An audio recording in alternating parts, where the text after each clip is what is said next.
Nouvelle étape franchie, encore une cette semaine dans la guerre qu'Israël livre au Hamas dans la bande de Gaza.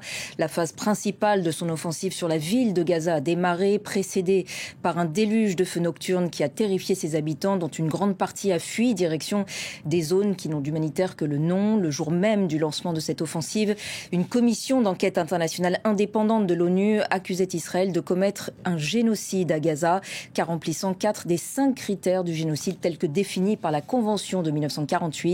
Sont mis en cause Benyamin Netanyahou et d'autres responsables israéliens, le président Herzog et l'ancien ministre de la Défense Yoav Gallant. Dans ce contexte catastrophique pour les civils et face à ce qu'Emmanuel Macron qualifie de fuite en avant d'Israël, Paris s'apprête à reconnaître en début de semaine un État palestinien. On en parle ce soir avec l'un des plus grands spécialistes du Proche-Orient, Henri Laurence, professeur au Collège de France, titulaire de la chaire d'histoire contemporaine du monde arabe, auteur de nombreux ouvrages parmi lesquels Questions juives, problèmes arabe, rétrospective de l'histoire de la région sur 2 siècles, réédité en cette rentrée chez Gallimard.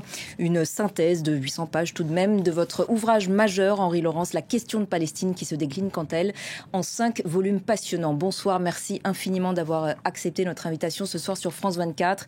Israël a donc lancé cette semaine la phase principale de son offensive sur la ville de Gaza, qui comptait avant cette offensive 1 million d'habitants, malgré les condamnations internationales, malgré ce bilan catastrophique pour les civils. Israël poursuit tête baissée avec donc pour objectif officiel d'en finir avec le Hamas. Votre réaction tout d'abord sur ce qu'Emmanuel Macron qualifie de fuite en avant d'Israël? On est d'abord absolument épouvanté par les images qui nous arrivent et de l'immense misère humaine qu'elle représente, et puis on ne voit pas de solution. Bon, il semblerait, d'après certains, que le Hamas ait quand même conservé d'importantes forces de combat. On parle de 2000 à 3000 combattants. Même plus, d'après certains. Et puis, mais bon, c'est toujours difficile à savoir. Et puis, de toute façon, il n'y a pas d'avenir politique. C'est là le drame. Pour l'instant, les Israéliens détruisent la bande de Gaza, mais qu'est-ce qu'il y aura à faire ensuite? Ça, on est dans l'impasse totale parce qu'il n'y a aucun projet crédible qui soit avancé. Par Israël. Par Israël et par la collectivité internationale. Il y a soit un projet vaguement d'expulsion de la population arabe, mais où? Parce qu'elle ne peut pas passer la frontière. L'armée égyptienne a repris une position le long de la frontière pour empêcher justement les Palestiniens d'entrer sur le sol égyptien. Et là, il y a des projets plus ou moins de créer une autorité internationale qui gérerait la bande de Gaza. Mais ce sera avant tout une nouvelle force d'occupation. Et on ne voit pas qui a envie de participer à une force d'occupation dans la bande de Gaza. Je le disais, le jour même du lancement de cette offensive, enfin de la phase principale de cette offensive sur la ville de Gaza, une commission de l'ONU estimait que la politique israélienne menée depuis le 7 octobre rassemblait 4 des 5 critères constitutifs d'un génocide, avec cette question de l'intentionnalité qui est au cœur de cette notion de génocide. On la retrouve effectivement dans les discours de certains responsables israéliens. Oui, d'abord, une chose très simple, que ce soit un crime de guerre, un crime contre l'humanité ou un génocide, c'est de toute façon des gens qui meurent. Et c'est pas réconfortant plutôt pour eux que de changer d'incrimination dans le cas de leur mort. Crime de guerre, c'est certain. Il suffit de prendre la définition du crime contre l'humanité dans le texte qui s'appelle le protocole de Rome. Vous n'avez que le trouver sur Google. Et vous verrez que la politique israélienne correspond parfaitement à la définition des crimes contre l'humanité. Génocide, la question reste ouverte sur l'intentionnalité, mais disons que les responsables israéliens font tout pour renforcer cet avis, vu les déclarations, on va faire un enfer, on va détruire encore plus, etc. Ce constat, en tout cas, n'oblige pas pour autant la communauté internationale?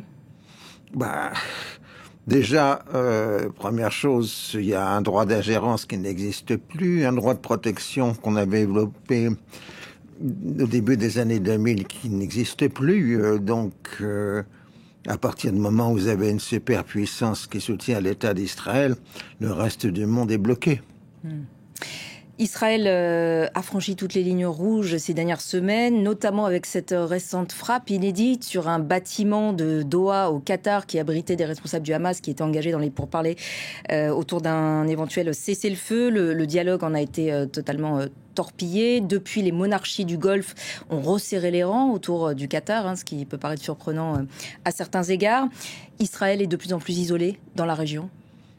C'est la thèse un peu du gouvernement Netanyahou. Il a déclaré, je crois hier ou avant-hier, qu'Israël devrait se penser comme une nouvelle Sparte combattante en permanence dans un environnement en autarcie. En autarcie, dans un environnement totalement hostile. Mais bon, c'était déjà le cas depuis le moment de la création de l'État d'Israël.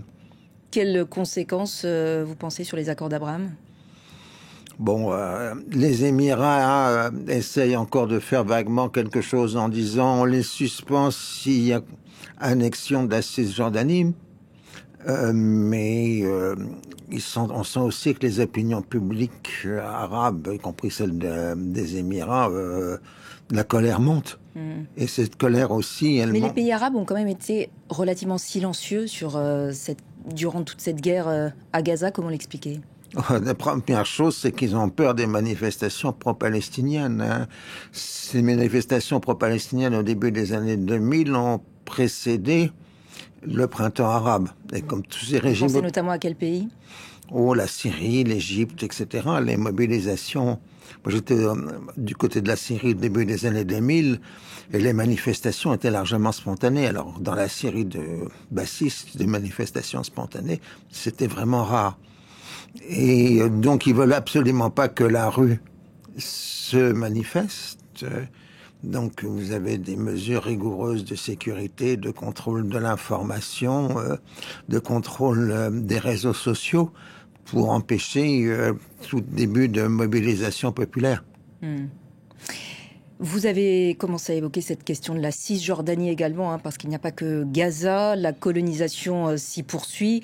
Il y a ce projet de colonie E1 qui a été récemment validé par le gouvernement de Benyamin Netanyahou, qui de fait couperait la Cisjordanie en deux et empêcherait de fait toute viabilité à un éventuel État palestinien. C'est ça l'objectif d'Israël ? De toute façon...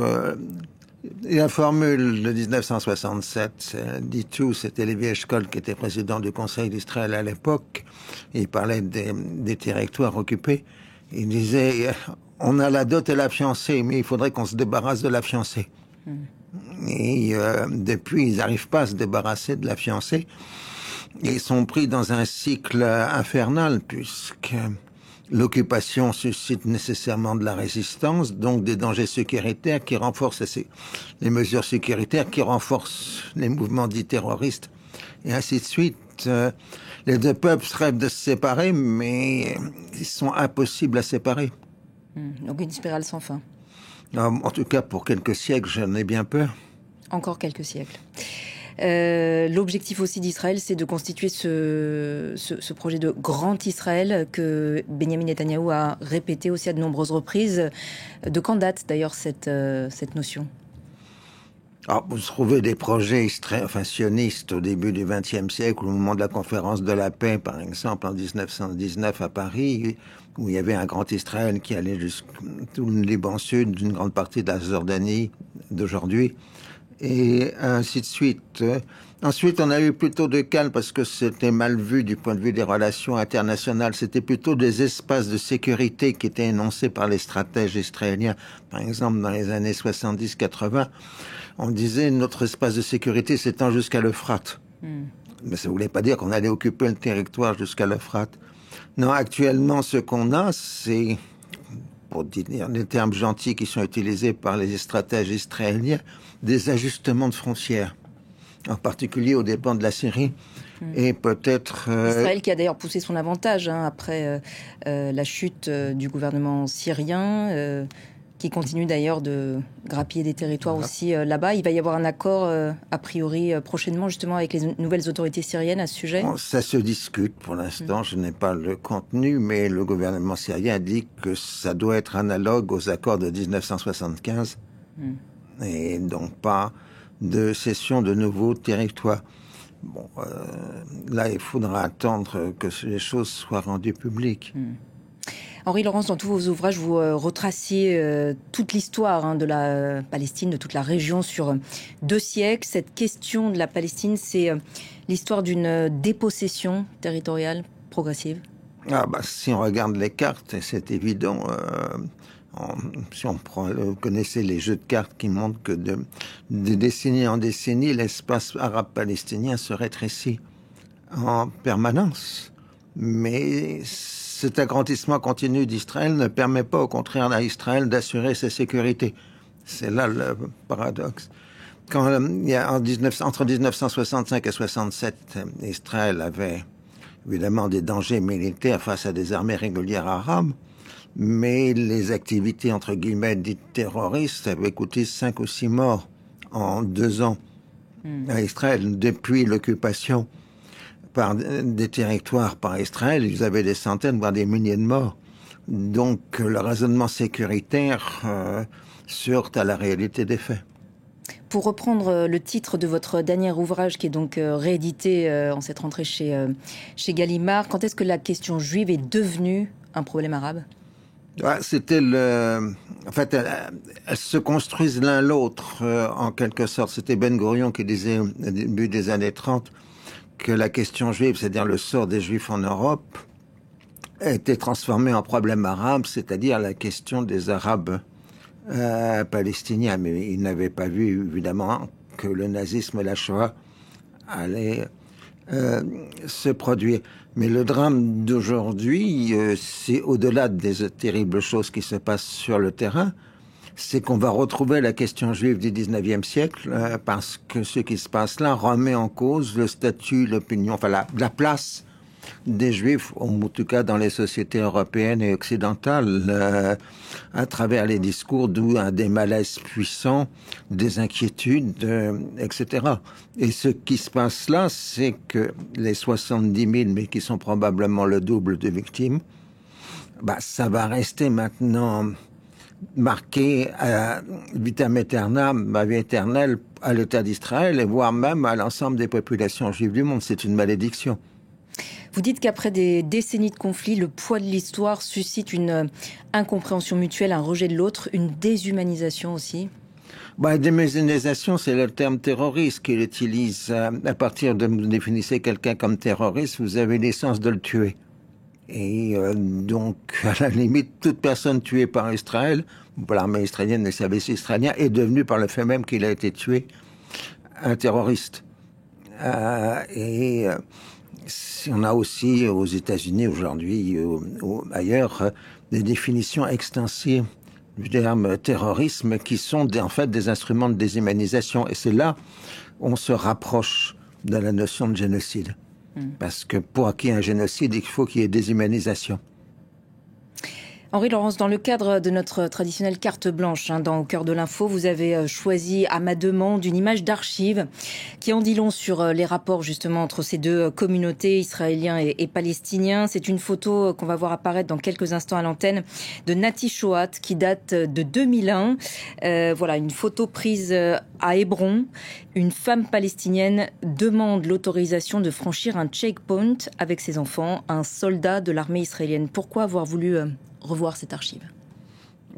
Si on met toujours les Palestiniens ou les autres, les terroristes, en disant c'est la faute au mauvais discours, aux mauvaises idées qu'ils puissent avoir, la religion, le projet politique. Non, les choses sont beaucoup plus simples, c'est l'oppression. Et vous voyez ces enfants sur cette photo d'il y a près de 25 ans. Imaginez ce qu'ils peuvent penser aujourd'hui d'Israël et ce qu'ils ont envie de faire aux Israéliens. Et de le même côté, c'est le fait que toute une jeunesse israélienne ne connaît les Palestiniens que par le biais du service militaire, les checkpoints, etc. Il ne peut pas y avoir d'occupation heureuse et il ne peut pas y avoir d'occupation démocratique.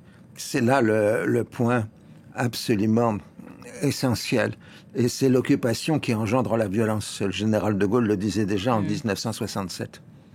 Dans le contexte actuel, Emmanuel Macron et derrière lui une dizaine d'autres dirigeants s'apprêtent à reconnaître un État palestinien à l'ONU la semaine prochaine à l'occasion de l'Assemblée générale des Nations unies. Une reconnaissance qui n'a que trop tardé ? Oui, si on regarde les étapes, en 87, c'était la proclamation de l'État de Palestine. Et puis, en 2002, c'était l'annonce par les États-Unis qui reconnaissaient que le but de la paix était la création d'un État palestinien.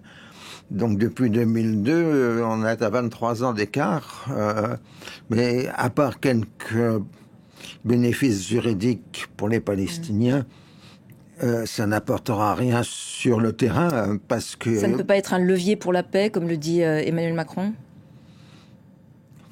On n'a pas de partenaire. Le gouvernement israélien d'aujourd'hui ne cherche pas la paix, donc de toute façon, on ne voit pas comment s'en sortir.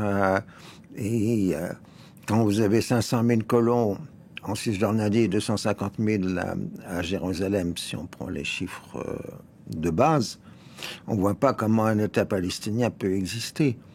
Et dans la mesure même où l'occupation engendre des besoins de sécurité, que la sécurité engendre de la violence, et ainsi de suite, on ne voit aucun mécanisme de réconciliation qui puisse exister. Et vous venez d'évoquer Jérusalem, on en parle moins, mais le statu quo à Jérusalem est là aussi menacé ? Pas menacé, parce que de toute façon, c'est déjà annexé. Mais on connaît les hypocrisies de langage. Au départ, par exemple, les Israéliens ont dit « on va simplement étendre notre loi sur Jérusalem » pour des raisons techniques. Et puis, 20 ans après, puisqu'on a fait ça, c'était qu'une annexion, en fait. Mais personne n'était dupe. À partir du moment où vous étendez votre loi, c'est que vous l'avez annexée. Henri Laurence, je constate que vous êtes assez pessimiste ce soir. Il y a de quoi. Comment sortir de l'engrenage actuel ? Ça, je laisse ça aux politiques. Moi, j'ai le droit d'être pessimiste avec le droit de me tromper.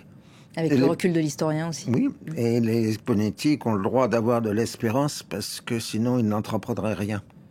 Merci en tout cas infiniment de nous avoir éclairé ce soir, Henri Laurence. Et je rappelle donc votre ouvrage, Questions juives, problèmes arabes, réédité en cette rentrée aux éditions Gallimard. Merci encore. C'est la fin de cet entretien qui est à retrouver sur notre site internet et nos réseaux sociaux. Restez avec nous. Prochain point complet sur l'actualité dans quelques minutes.